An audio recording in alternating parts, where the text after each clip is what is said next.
அறிவிப்பு மாத்திரம்தானா? சென்னை ராமேஸ்வரம் வந்தே பாரத் ரயில் சேவை எப்போது?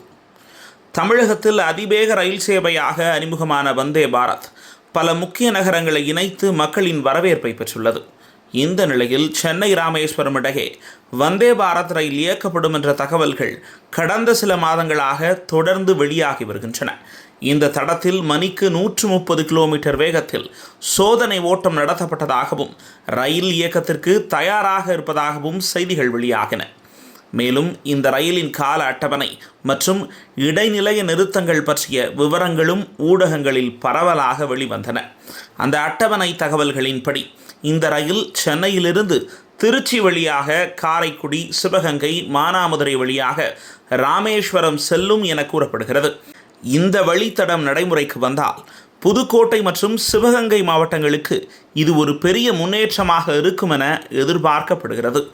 பெரிய அளவிலான அதிவேக அல்லது மேம்பட்ட ரயில் சேவைகள் குறைவாக உள்ள நிலையில் வந்தே பாரத் ரயில் திருச்சி, காரைக்குடி, ராமேஸ்வரம் வழியாக இயக்கப்படுவது இந்த பகுதிகளில் உள்ள மக்களுக்கு நேரடி மற்றும் விரைவான பயண வாய்ப்பை உருவாக்கும்.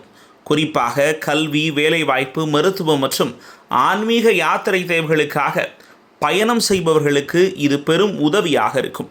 ஆனால் இத்தனை தகவல்கள் வெளியாகியுள்ள நிலையிலும் இந்த ரயில் சேவை இதுவரை பொதுமக்கள் பயன்பாட்டிற்கு அதிகாரப்பூர்வமாக தொடங்கப்படவில்லை. இதனால் அறிவிப்புகள் மட்டும் வெளியாவதா, சேவை எப்போது தொடங்கும் என்ற கேள்வி பயணிகள் மத்தியில் எழுந்துள்ளது. சென்னை ராமேஸ்வரம் வந்தே பாரத் ரயில் சேவை தாமதமாக இருப்பதற்கான காரணம் குறித்து ரயில்வே தரப்பில் இதுவரை எந்த அதிகாரப்பூர்வ விளக்கமும் வெளியாகவில்லை.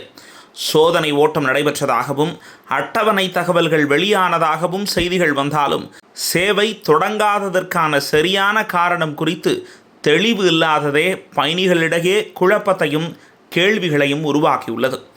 ராமேஸ்வரம் போன்ற முக்கிய யாத்திரை மையத்தை இணைக்கும் இந்த சேவை குறிப்பாக தென் மாவட்டங்களுக்கு வேகமான மற்றும் நேரடி பயணம், சுற்றுலா மற்றும் யாத்திரை வளர்ச்சி, உள்ளூர் பொருளாதார முன்னேற்றம், மாவட்டங்களுக்கு இடையேயான இணைப்பு மேம்பாடு என பல்வேறு நன்மைகளை வழங்கும் என மக்கள் எதிர்பார்க்கின்றனர்.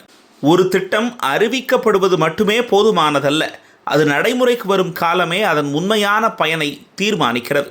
வந்தே பாரத் தொடர்பான தகவல்கள் வேகமாக வெளியானாலும் சேவை தொடங்குவதில் ஏற்பட்டுள்ள தாமதம் தற்போது முக்கிய கேள்வியாக மாறியுள்ளது.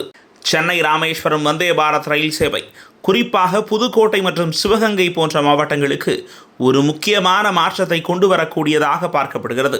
ஆனால் அதிகாரப்பூர்வ தொடக்க தேதி குறித்து இதுவரை தெளிவான அறிவிப்பு வெளியாகாத நிலையில் இந்த சேவை எப்போது உண்மையில் பாதையில் ஓடும் என்பது இன்னும் தெரியாததாகவே உள்ளது. அறிவிப்பு மாத்திரமா அல்லது விரைவில் செயல்பாடா? இதற்கான பதிலை எதிர்நோக்கி மக்கள் காத்திருக்கின்றனர்.